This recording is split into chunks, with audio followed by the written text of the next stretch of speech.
our own machine learning models.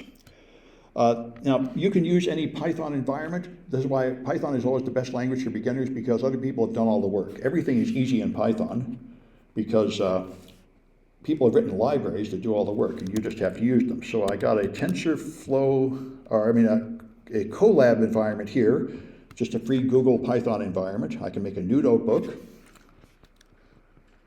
And there it comes. All right, so the first thing I do is import the library, TensorFlow. This is one of several popular AI libraries. Somebody else has done all the work.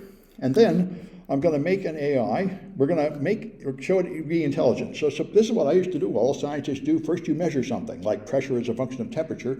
Then you make a graph. Then you try to understand what's the pattern. So here's some numbers. Y depends on X. And when X goes up, Y goes up. If you look at this more, you'll see, in fact, every time X goes up by 1, Y goes up by 2. So a human can figure out Y equals 2X minus 1 is the pattern here. If the AI is going to figure that out without a human programming this in. That's the simplest. And as you see, it takes about 10 lines of code to do that, which is why I always use Python, because in Python, everything's easy because other people have done all the work. So you run this thing, and what this is going to do is it's going to use stochastic gradient descent, which is the simplest, trivialist technique. You have a cost function which measures how far you are from the desired answer, and you have some parameters. So you start with the parameter at a random value, and then you can do a partial derivative which says what direction would make me better. And you take a small step in that direction because the partial derivative assumes the linear relationship, and it's probably curved, but any small step is probably linear. So you just take a small step, just like a ball rolling down a hill. You take a small step to go down, and then another small step, and another small step. And you just keep going. So here it is after 500 small steps. The loss is just a measure of how far the predicted values are from the correct values. And so the loss here started, and get back to the top, started at 14, then it went down to 11, 9, 7. It was going down really fast because it's way far from the right answer.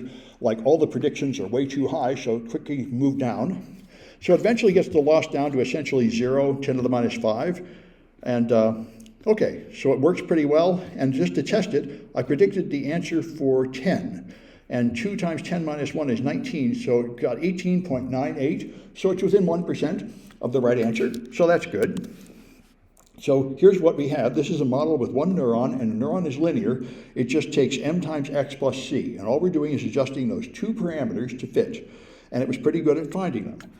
All right, and you can also get it to print out the parameters, and of course they're both very close to where they ought to be. So now we can try learning with errors. That was perfect data, and that's unrealistic. So let's give it data with errors in it. So instead of using this y, I'll just comment that out. I used this y, and all I did was add a little bit of variation, 3.1 instead of 3, 0.95 instead of 1, and so on. So now there's some errors in the data. So you run it again. It goes through the same tiny little steps. You can see the loss is going down. The loss started at 4, 3, 3, 2, 2. It's going down, down, down. So after 500 steps, it'll be down here somewhere. There we go. All right. It's going to get pretty small, but the loss is never going to get down to 10 to the minus 5 like before because there's noise. No fit is ever going to be perfect. But we're nearly there. Okay, so here it is. And again, 18.95 is the number that should have been 19. It's very good, very close. So you can try that. Now, if you try to fit something that is not a straight line at all, just a parabola, then of course the loss will never get very small. But you can fit a complex curve, and this is where you have a little more fun. So that was one neuron. Now, one neuron can't really do much. This is more like what you really have in the brain in large language models. We have one input layer neuron to take the X, then we pass it into a hidden layer of neurons, and another hidden layer that takes all the output of them, and then to one output layer. So we have a Y dependent on X, but we have many parameters here to adjust the behavior. And so this one can fit a more complicated curve. So let me run this one. I'll just make a new block of code. Okay, and we'll talk about it. But you can see up here in the code what's going on. The data is 0.1x cosine x. So it's wavy up and down. Plus, by the way, random noise. And I have 1,000 points on that curve.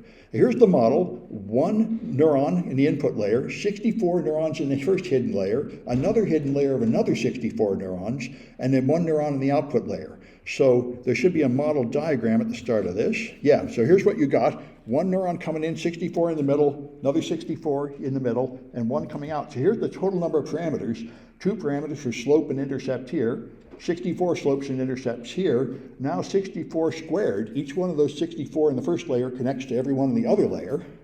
So total number of parameters is now 4,355. That should be enough to fit a complex curve. And as you can see, it is. The blue is the input data and the red is the curve, so it's able to converge pretty well on there. And now you can play games. You can say, do I really need all those neurons in the intermediate layer? What would happen if I had only 1 hidden layer? If I comment out one of these, how bad will it get? And the answer, of course, is that's going to make it worse. You're now down to about 195 parameters instead of 4,000. So you might expect it would be worse from that. Here it goes. And as you can see, it's now a much more imperfect, rough approximation of going through the curve. So you can see more or less how things work here, and there's some various flags and things to try here. All right, so that gives you a start with the basic fundamental concept of machine learning, what it's doing, which is curve fitting, where I started long ago. Let me make a separate video, the next one.